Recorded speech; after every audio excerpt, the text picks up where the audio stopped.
recognize myself for 5 minutes. Questions. Wow, where do we start? Mr. Gaines, the Department of Energy's Office of Electricity works with electric utilities on information sharing, encouraging utilities to learn from the challenges faced by their regional counterparts. The Department of Homeland Security also operates programs to facilitate that information sharing. You referred to it in your comments. What information do you feel is most important to share with each other and for the industry to share with regulators? And the third part to my question really is in your comments. I think you said information had to be actionable. Correct. Define what you mean by actionable. Let me reiterate. What information do you feel is most important for industry to share with each other and then to share with the regulators? It may be one and the same. And then define actionable information for us. I'll start out with your first questions in that we have spent the last 2 years working directly with both agencies and within the confines of the programs that they have, which are the CRIS tool and the enhanced cybersecurity tool, and they are very effective. The difficulty of both of those tools, they're historical. They look back. They don't look at real-time incidents, and in some cases there can be a lag between 3 to 6 months from when an incident occurred. It's not correlated on a timely manner as to what is going on with the rest of the industry so that we can take action on those events. And in some cases, you could have a dormant piece of malware sitting in your environment that you didn't take action on, but that was alerted months earlier. As it relates to actionable, it's having real-time information. And a technical term I don't want to lose you is the actual threat actors, IP address, and the specific information that's time-framed within that window. And an illustration of that would be... You're not losing me. I was wondering about that earlier when it said up to 4 months, since 2011, 300 attacks, and no suspects. That's correct. Go ahead. And that is the difficulty, is that by the time the actor penetrates your environment, they're not the actor that you see. There's an alias that sits behind that wall, and the difficulty is following that breadcrumb back to the original source. And one of the difficulties that we have in the industry is the information we get from the federal government is not timely.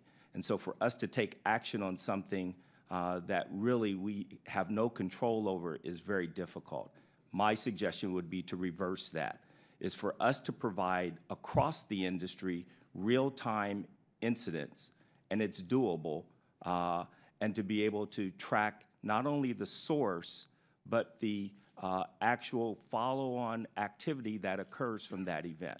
One of the things that we don't do is we don't do a good diagnostics of what happens once the event occurs, and we move on to the next one.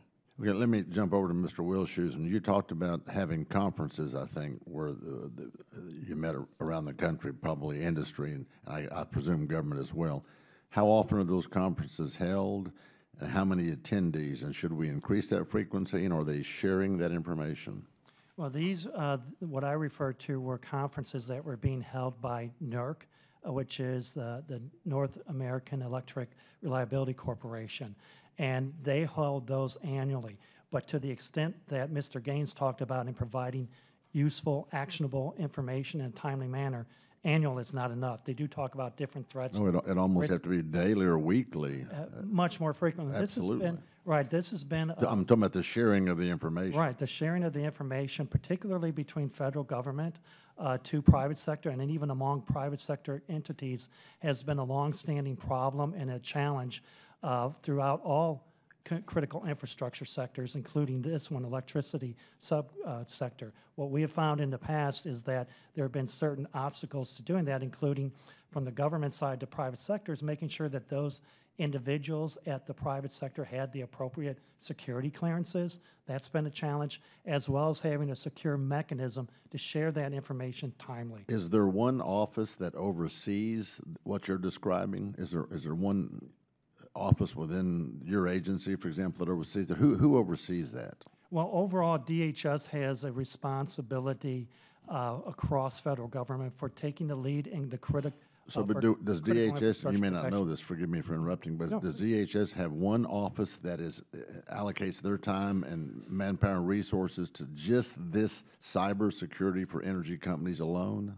Do you know? Well, it does have a group that's responsible for overall, but it's also the Department of Energy, who is what is known as a sector-specific agency that has responsibility for interacting with the energy sector, to include the electricity sector, for sharing information and assisting that sector in securing its systems. Yeah, I am running out of time, but I have one last question. So what could be done better to help fix it, to streamline this process? Well, one of the requirements under the Executive Order 13636 is for agencies, and particularly I think it's DOD and perhaps DHS, to come up with a mechanism that will allow for faster sharing of information to the private sector.